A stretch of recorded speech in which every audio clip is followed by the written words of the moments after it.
एक गांव में खेत में एक पीपल का पेड़ था। उस पीपल के पेड़ पर चुड़ैल का साया था। वो चुड़ैल पीपल पर रहती थी। उसी गांव में मोहन नाम का आदमी रहता था। एक दिन वो खाली पड़े खेत को देखता है और वहां पर खेती करना शुरू कर देता है। तभी वहां लल्लू, दीनू और बाकी के कुछ गांव वाले आ जाते हैं। क्या कर रहे हो मोहन भाई? क्या तुम्हारी मती मारी गई है जो इस खेत में खेती कर रहे हो? सुना नहीं है इस पेड़ में चुड़ैल का साया है। ये सुनकर मोहन जोर जोर से हंसने लगता है। क्या कहा दीनू भैया? चुड़ैल का साया? अरे चुड़ैल वुड़ैल कुछ नहीं होती। तुम लोग तो बेवकूफ हो जो इतनी बढ़िया जमीन के टुकड़े को छोड़ करके बैठे थे। मैं तो अब यहाँ खेती करूँगा और खूब माल बनाऊंगा। देखो मोहन, जो हमें कहना था हम कह दिए, बाकी तुम्हारी मर्जी। कल को मत कहना। चलो जी, सब लोग अपने अपने घर, बनने दो गधे को अंबानी। जलते हैं सबके सब मुझसे। मैं पैसे कमाऊंगा इसलिए। ओहो, एक तो ये पीपल का पेड़ बीच में आ रहा है, क्यों ना इसे गिरा दूं? ऐसा कहते हुए मोहन वो पीपल का पेड़ ट्रैक्टर से गिरा देता है और फिर खेत जोत कर अपने घर चला जाता है और ट्रैक्टर वहीं खेत में छोड़ देता है। रात होते ही चुड़ैल वहां पर आती है और पीपल के पेड़ को गिरा हुआ देखती है। इस नास मिठे ने मेरा घर गिरा दिया, अब मैं कहाँ रहूंगी? तभी चुड़ैल की नजर वहां खड़े ट्रैक्टर पर पड़ती है। लगता है ये ट्रैक्टर उसी दुष्ट का है। मिल गया मुझे रहने के लिए घर। मैं अब इसी नए घर में रहूंगी। और उस दुष्ट को बताऊंगी कि दूसरे का घर तोड़ने का अंजाम क्या होता है।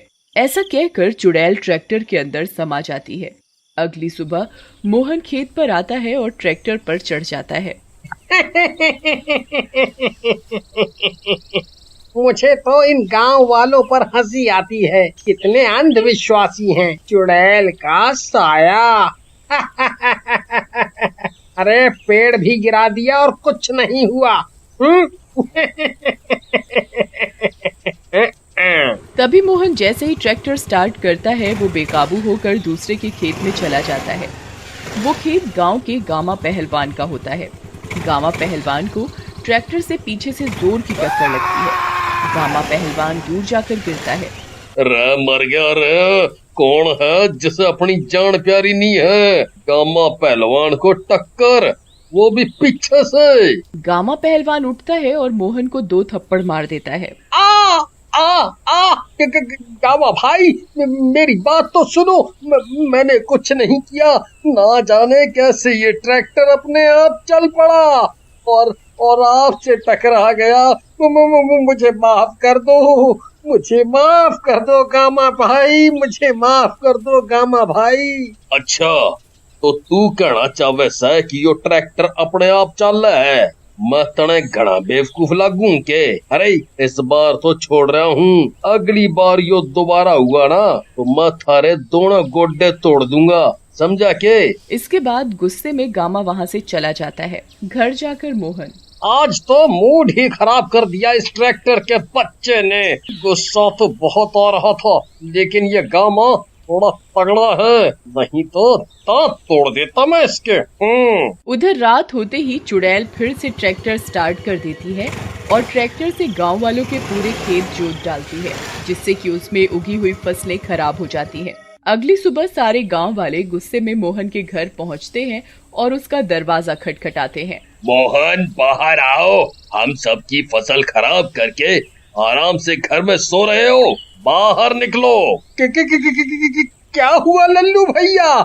सब गांव वाले मेरे घर पर सब खैरियत से तो है? वाह वाह, नौटंकी बाज, सबकी फसल खराब करके कितना भोला बन रहा है। वाह, गांव वालों बताओ इसको जरा खैरियत से। तभी गांव वाले गुस्से में मोहन की पिटाई करने लग जाते हैं। आ, आ, आ, अरे अरे रुक जाओ भाई, अरे रुक जाओ, मेरी बात तो सुनो। मुझे सच में नहीं पता। आ, आ, मुझे सच में नहीं पता क्या हुआ। अरे नास मिटो, क्यों मार रहे हो मुझे? आ, आ, आ, आ। फिर गांव वाले मोहन को साथ में लेकर के खेत में जाते हैं और उसे अपने खेत दिखाते हैं। देखो अपनी आंखों से क्या हाल किया है तुमने। सब गांव वालों की फसलें खराब हो गई हैं। मालूम है कितने का नुकसान है ये? दीनू भैया, मुझे सच में नहीं पता कि ये कैसे हुआ। किसी और की शरारत लगती है ये, क्योंकि मैं तो रात में ट्रैक्टर को खड़ा करके घर चला गया था। तभी मोहन की बीवी चमेली और उसके 2 बच्चे पिंकी और रोहन भी वहां आ जाते हैं। हाँ दीनू भैया, ये सही कह रहे हैं। ये रात में हम लोगों के पास आ गए थे और फिर पूरी रात घर पर ही थे। आप सब लोग मेरी बात पर विश्वास करो। आप कह रही हो तो भाभी हम आपकी बात मान लेते हैं, नहीं तो मार मार कर इसका जूस निकाल देते हम लोग। चलो सब लोग अब यहाँ से चलो। ओए, अरे मम्मी, ये क्या हो रहा है? हर कोई आ रहा है और मंदिर के घंटे की तरह बजा के चला जा रहा है हमको। आई मेरी कमर, कितने भारी हाथ हैं इन गांव वालों के। अगले दिन मोहन जाता है और ट्रैक्टर को अपने घर के आंगन में लाकर खड़ा कर देता है और कुछ काम से गांव से चला जाता है। उसी रात उसकी बीवी चमेली सो रही होती है। तभी चमेली को ट्रैक्टर चालू होने की आवाज सुनाई देती है और वो खिड़की से बाहर झांकती है। बाहर चुड़ैल उसकी तरफ पीट करके ट्रैक्टर स्टार्ट कर रही होती है। कितना चालू है ये मोहन का बच्चा, देखो तो मेरी सौतन ले आया है और ट्रैक्टर की चाबी भी दे रखी है उसे। मुझे तो ट्रैक्टर छूने भी नहीं देता। आने दो इसे आज घर, बताती हूँ, निकालती हूँ इसकी आशिकी। अगली सुबह जैसे ही मोहन घर पहुँचता है, मोहन की बीवी चमेली झाड़ू लेकर उस पर टूट पड़ती है। मुझे तो ट्रैक्टर को छूने भी नहीं देता और यहाँ लड़कियों को चाबी बांट रहा है। तेरी तो मैं अभी आशिकी निकालती हूँ। ये ले, ये ले। अरे भगवान, क्यों पीटे जा रही है मुझे? अरे कौन सी लड़की? तुम्हें तो पता है प्रियतम, तुम्हारे अलावा तो मैं किसी को नजर उठाकर देखता नहीं। अब रुको, अरे रुको और बताओ बात पूरी। फिर चमेली मोहन को रात की सारी बात बताती है। अरे मुझे तो कुछ गड़बड़ लगती है।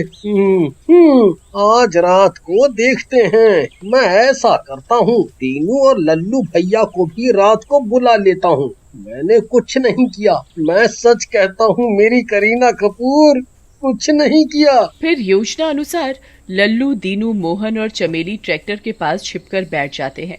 रात होते ही चुड़ैल ट्रैक्टर से बाहर निकलती है। क्या मजा आ रहा है इस मोहन के बच्चे को पिटवा पिटवा कर। मेरा घर तोड़ा था, इसको तो मैं कहीं का नहीं छोड़ूंगी। पहले थोड़ी और हजामत हो जाए इसकी, फिर इसको मारूंगी।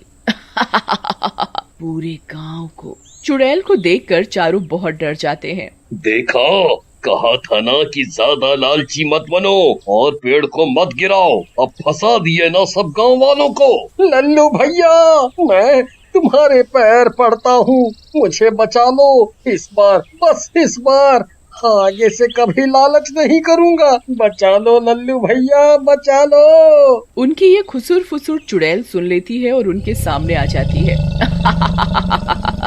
तुम लोग यहाँ छिपे बैठे हो? हाँ चलो, अच्छा है, आज से ही मेरा शिकार शुरू हो जाएगा। सब गांव वालों को मारकर सबके घर पर कब्जा करूंगी और फिर मैं मजे से रहूंगी। मुझे बेघर कर दिया था ना। फिर चुड़ैल मोहन को गर्दन से पकड़कर उठा लेती है, लेकिन तभी सरपंच और गांव के पुजारी वहां आ जाते हैं। सरपंच जी, मुझे बचाइए, ये चुड़ैल मेरी जान ले लेगी। बचाओ, बचाओ मुझे। तुम डरो मत मोहन, मुझे तुम्हारे साथ हुई घटनाओं से पहले ही अंदेशा हो गया था कि ये उसी पीपल वाली चुड़ैल का काम है। इसीलिए मैं गांव वाले पुजारी जी को साथ लाया हूँ। कौन ये पुजारी? ये बचाएगा तुम्हें मुझसे? ये फटीचर, तुम लोगों ने मेरा घर तोड़ा है, अब तुम सबको मारकर सबके घरों पर मैं कब्जा करूंगी। पहले तो मैं सोच रहा था कि तुझे कोई नया पेड़ रहने के लिए दे दूंगा, लेकिन तू तो बहुत ही घमंडी और खतरनाक चुड़ैल है। तुझे तो इस दुनिया से दूर भेजना ही पड़ेगा। ऐसा कहकर पुजारी जी अपने पास से भभूत निकालते हैं और चुड़ैल पर डाल देते हैं। भभूत की चुड़ैल के ऊपर गिरते ही चारों तरफ धुआं ही धुआं हो जाता है और जैसे ही धुआं हटता है चुड़ैल गायब हो जाती है। चलो अच्छा हुआ पुजारी जी ने ही सब काम कर दिया, नहीं तो चुड़ैल से हमें ही लड़ना पड़ता है।